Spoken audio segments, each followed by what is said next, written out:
Калифорния штатынан жеткен сүйінші ақпар. Геннадий Головкин Вилли Монроны жеңді. Қазақстандық кәсіби боксшы американдық кіші Вилли Монроны 6-шы раундта нокаутқа жіберіп, орта салмақта супер чемпиондық атағын қорғап қалды. Бастапқыдан қарсыласын соққының астына алған Головкин Монроны 2-ші раундта 2 мәрте сұлатып түсіріп, нокаутқа жіберді. Осымен қазақстандық боксшы нокауттар саны бойынша Майк Тайсонның рекордын жаңартты. Қазақстандық боксшының бұл кездесуді де уақытынан бұрын жеңіспен аяқтайтынына ешкім күмән келтірмеді. Қос қарсыластың жеткен жетістігімен жинаған тәжірибесі жер мен көктей. Алайда кездесу алдындағы баспасөз маслихатында Монро тосын мәлімдеме жасады. Яғни ешқашан жеңіліп көрмеген жерлесіміздің ең осал жерін біліп қойған екен. Кейін бокс сарапшыларының көзқарасы да өзгеріп шыға келді. Бірақ сабырлы да салмақты Головкин рингте бәрін өз орнына қойып берді. Бірінші раундтардың өзінде кімнің кім екені белгілі болды.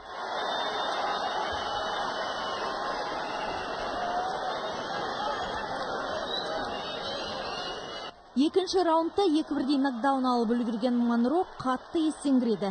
Тек жерлесіміздің дөптеген соққыларынан қорғанумен болды. Ал күшіне мінген Головкин америкалықты оңдырмай сабап, ақыры 6-шы раундта техникалық нокаутқа аттандырды. Осылай қазақстандық кәсіпқой боксшы 33 кездесуінің 33-ін жеңіспен аяқтап, кезекті рет орта салмақтағы супер чемпион атағын қорғап шықты.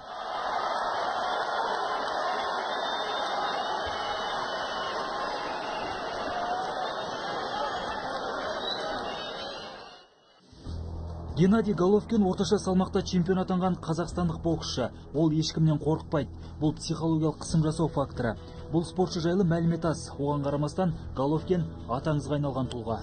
Атаңызға айналған Тайсонның осында пікір айтуы бекер емес. 33 кездесуінің 20-сын қатарынан техникалық нокаутпен аяқтаған Головкин әйгілі Тайсонның жеңістер рекордын жаңартты.